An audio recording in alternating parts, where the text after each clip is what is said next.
Samajwadi party के बागी विधायक मनोज पांडे जी हमारे साथ मौजूद हैं, बात करते हैं। सर, आज सदन में कोडीन कफ सिरप को लेकर समाजवादी पार्टी के विधायकों ने हंगामा किया, उससे पहले प्रदर्शन किया और कह रहे हैं बुलडोजर चलाओ, हम साथ में हैं मुख्यमंत्री के। नहीं, आपकी देखने की दृष्टि थोड़ा अलग हो सकती है। हंगामा नहीं किया बल्कि अपने को बचाने की मांग कर रहे थे वो।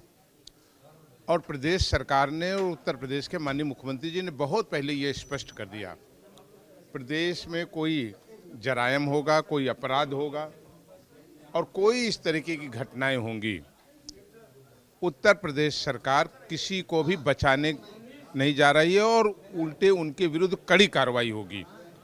अब ये ठीक है, घटना हुई है और घटने की परतें दर बदर परतें खुल रही हैं और बड़े चौंकाने वाले नाम आ रहे हैं।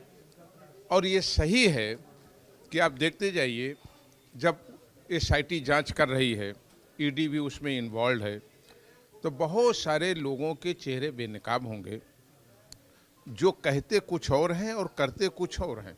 उनकी आदत ही ये बनी हुई है और मेरा मानना है कि सरकार प्रतिबद्ध है ऐसे अपराधियों के विरुद्ध कार्रवाई करने के लिए, जिन्होंने बच्चों के साथ खिलवाड़ किया है, आम मानव जीवन से खिलवाड़ किया है, उसमें सरकार किसी को छोड़ने नहीं जा रही। एक सवाल ये भी है कि आज मुख्यमंत्री ने कहा कि एक नमूना दिल्ली में है और एक नमूना यूपी में है।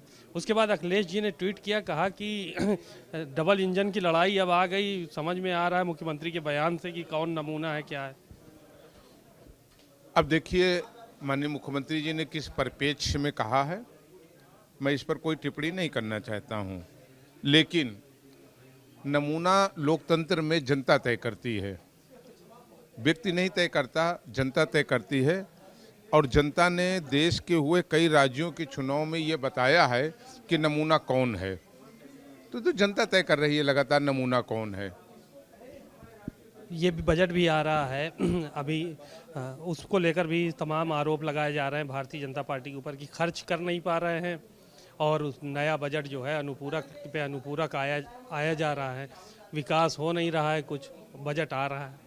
देखिए, सवाल ये है कि जो लोग विकास विरोधी हैं, विकास से कोई सरोकार नहीं है, वो कैसी गैर जिम्मेदाराना बात करेंगे और इस हद तक बात करेंगे, मुझे तो उम्मीद नहीं थी।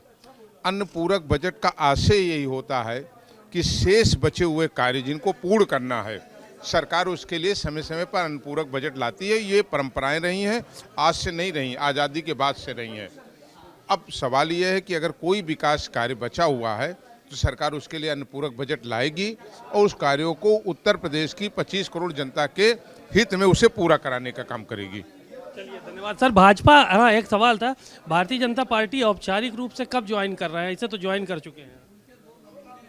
नहीं, मैं नहीं समझ पा रहा हूं कि आप किस अनौपचारिक और औपचारिक की बात। आप मंचों पे नजर आए, अमित शाह जी के मंच पे रहे और उसके बाद भारतीय जनता पार्टी का बचाव भी करते हैं हर मुद्दे को लेकर अभी, लेकिन ज्वाइनिंग नहीं हुई है आपके। आपका संशय और आपकी शंका कैसे मैं दूर करूं? जब अखिलेश जी ने पार्टी से निकाल दिया तब आपको नहीं एहसास हुआ? नहीं, ज्वाइन नहीं किया ना सर अभी। जब आपको ये नहीं एहसास है कि देश का इतना बड़ा कार्यक्रम हुआ जिसमें 1 लाख लोग शामिल हुए थे, मेरी ज्वाइनिंग सभा थी और भारत के यशस्वी गृह मंत्री आदरणीय अमित शाह जी। आप अभी बीच में कह रहे थे कि ज्वाइन नहीं किया, कहीं लिखित में। मैंने कभी नहीं कहा आपसे, मैंने कभी नहीं कही, तो आप अपनी तरफ से कह रहे हैं। आप इसके लिए माहिर माने जाते हैं।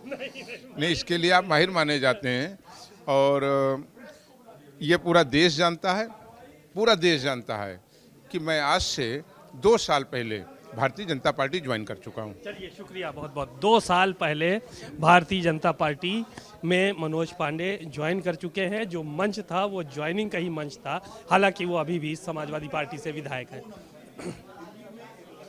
कैमरामैन मेहदी हसन के साथ सीमा नकवी, भारत समाचार, लखनऊ।